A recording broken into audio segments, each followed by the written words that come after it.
इसका नाम था सुभागा देवी।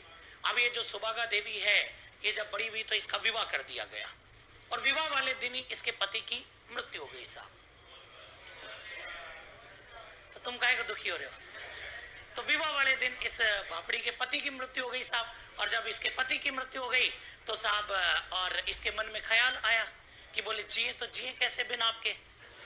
और ये सीधे अपने गुरुजी से मिलने के लिए गई और गुरुजी को जाकर के कहा कि गुरुदेव कोई ऐसा बढ़िया सा कोई और मंत्र मंत्र दो जिससे मैं सांसारिक मोहमाया से मुक्त हो जाऊं साहब, ऐसा कोई जोरदार मंत्र दो मेरे को। गुरुजी ने कहा कि मंत्र तो हम तेरे को दे देंगे, लेकिन तेरे को और उसका जाप शुद्धता के साथ करना पड़ेगा। ये तो बहुत जरूरी होता है मंत्रों में। एक मार साहब थे जिनकी लुगाई बीमार हो गई, तो मार साहब की लुगाई बीमार हो गई, बड़े बड़े हॉस्पिटलों में लेकर के गए, पार ही नहीं पड़े, ठीक है ना। फिर उन मार साहब की मुलाकात मेरे से हुई, मेरे से पूछे बोले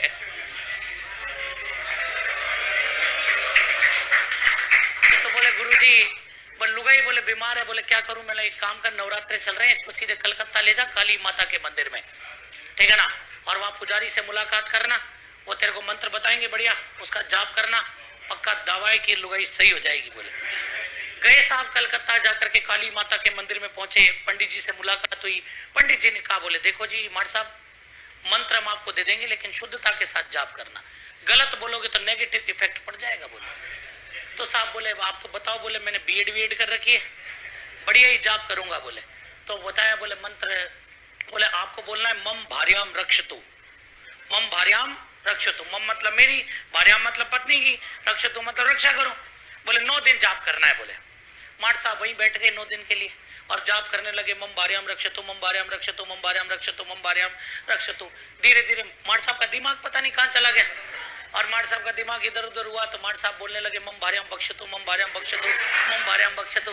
और देवी माँ की कृपा से लुगाई को और तुरंत उठा लिया गया। बोले ठीक है ना। और माठ साहब गुस्से में सीधे पंडित जी के पास में बोले पंडित जी, बोले तुम्हारी ऐसी की तैसी। बोले ये क्या मंत्र दिया रे। बोले पंडित जी ने कहा तो तूने मंत्र क्या बोला। बोले आपने बताया था ना मम भार्याम बक्षतु। अरे बोले लपोड़ आदमी, मैंने कहा था तेरे को मम भार्याम रक्षतु और तू बोल रहा है बक्षतु, तो नेगेटिव इफेक्ट तो आएगा ही। वही सुभागा देवी के साथ में हुआ। गुरुजी ने मंत्र तो दे दिया, मंत्र देने के बाद सुभागा देवी एकांत में जाकर के उसका जाप करने लगी, तभी भगवान सूर्य प्रकट हुए और भगवान सूर्य ने प्रकट होकर के और वर दिया। बोले तथास्तु। तथास्तु कहते ही सुभागा देवी भाई साहब गर्भवती हो गई। ये उस समय की टेक्नोलॉजी थी।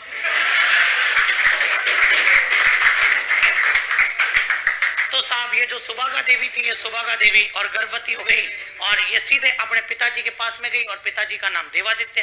पिताजी को जाकर के कहा कि my dear father I am pregnant.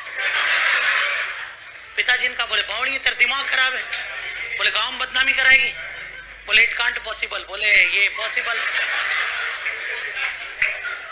बोले भगवान सूर्य की कृपा है। बोले साहब तो देवादित्य ने कहा इस सुभागा देवी को, तू बावड़ी है, बोले एक काम कर, बोले मैं तेरे को इस गांव में तो नहीं रख सकता, मैं तेरी व्यवस्था करवा देता हूँ।